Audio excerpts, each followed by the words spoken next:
नमस्कार मंडळी, श्री स्वामी समर्थ. स्वामी समर्थ तुमच्या सर्वांच्या सर्व इच्छा आकांक्षा पूर्ण करो हीच मी स्वामींच्या चरणी प्रार्थना करते आणि आपल्या आजच्या व्हिडिओला सुरुवात करते.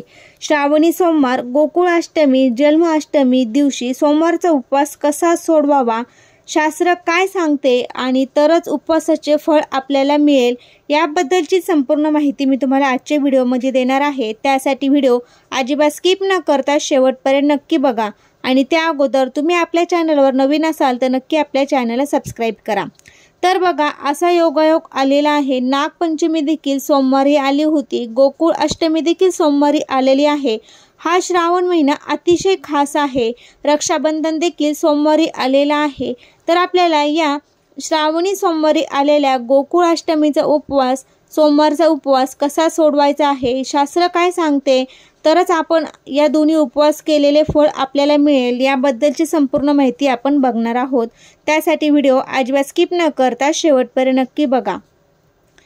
जन्माष्टमीच्या दुसऱ्या दिवशीपर्यंत केला जाणारा श्रावणी सोमवारचा उपवास त्याच दिवशी सोडला जातो. दोन्ही व्रते एकाच दिवशी आल्याने कोणता उपवास कधी सोडवावा याबद्दल अनेकांच्या मनात शंका आहे.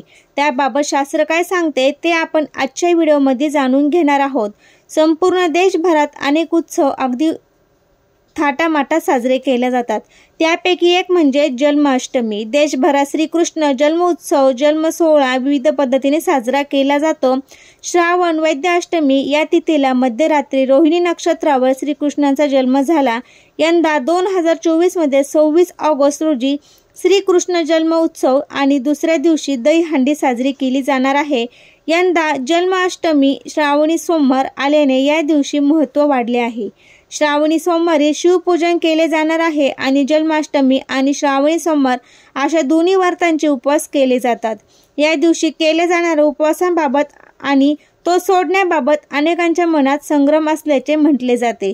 तर कोणता उपवास कधी आणि कशा प्रकारे सोडवावा ते आपण यामध्ये जाणून घेणार आहोत. शास्त्र काय सांगते ते देखील बघणार आहोत.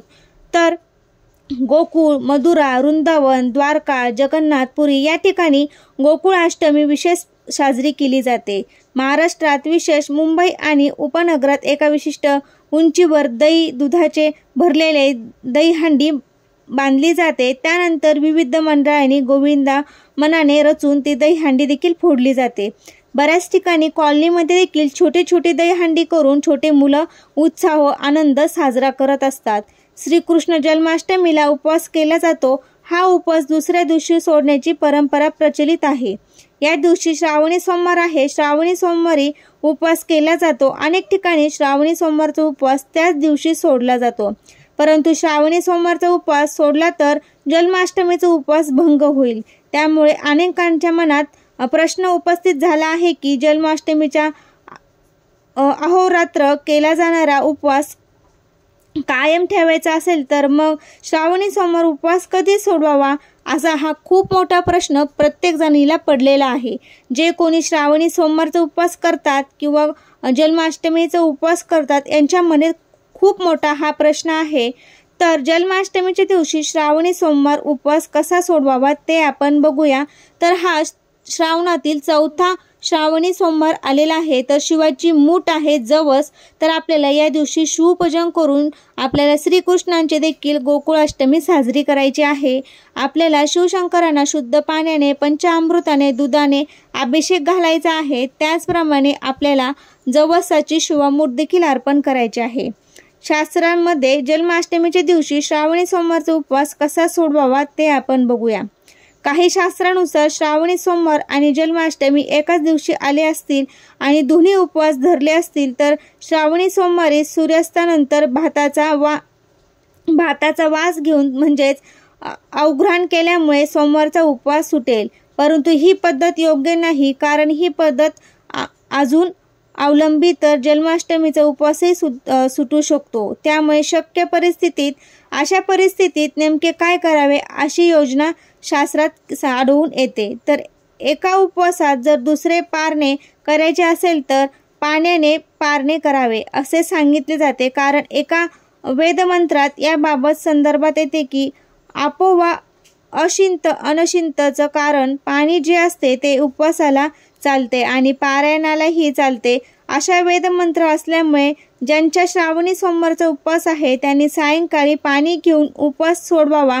म्हणजेच तरी भावना मनात करायची असते आणि पितांना मनामध्ये भावना तयार करायची की मी सोमवारचा उपवास सोडतो, म्हणजे सोमवारचा उपवास सुटेल आणि जन्माष्टमीचा उपवास अहोरात्र कायम करून राहील असे सांगितले जाते.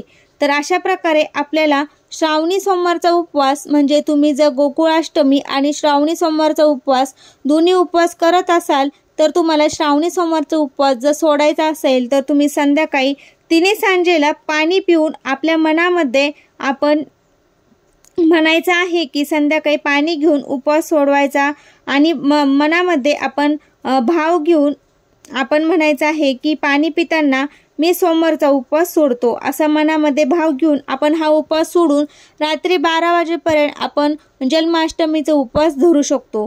तर अशा प्रकारे बऱ्याच जणांना प्रश्न पडलेला असेल की नेमकी श्रावणी सोमवार आणि गोकुळाष्टमी आपण कस काय सोडवावी, आणि तर तुम्ही दोन्ही उपवास करत असाल तर आपली शिवची पूजा झाल्यानंतर 3 सांजेला तुम्ही पाणी पिऊन उपवास सोडवायचा आहे.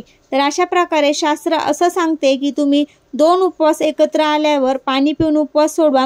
आणि तुम्ही जर दोन्ही उपवास जर करत असाल आणि तुम्ही सोमवारचा उपवास तुम्हाला जर सोडायचा असेल, तुम्ही जर अन्नप्राशन केलं तर तुमचा जो जन्माष्टमीचा उपवास आहे तो भंग होईल आणि तुम्हाला त्याचे उपवासाचे फळ मिळणार नाही. त्यासाठी तुम्ही पाणी पिऊन सोमवारचा उपवास सोडा, मग रात्री तुम्ही 12 नंतर जन्मोत्सव झाल्यानंतर उपवास सोडू शकता. तर अशाच शास्त्रामध्ये असं सांगितलं जातं तुम्ही जर या पद्धतीने उपवास केला आणि उपवास सोडला तरच तुम्हाला उपवासाचे फळ मिळेल. तर कसा वाटला व्हिडिओ ते कमेंटद्वारे नक्की सांगा. तुम्हाला जर व्हिडिओ आवडला असेल तर मित्रपरिवारामध्ये नक्की शेअर करा. श्री स्वामी समर्थ. धन्यवाद.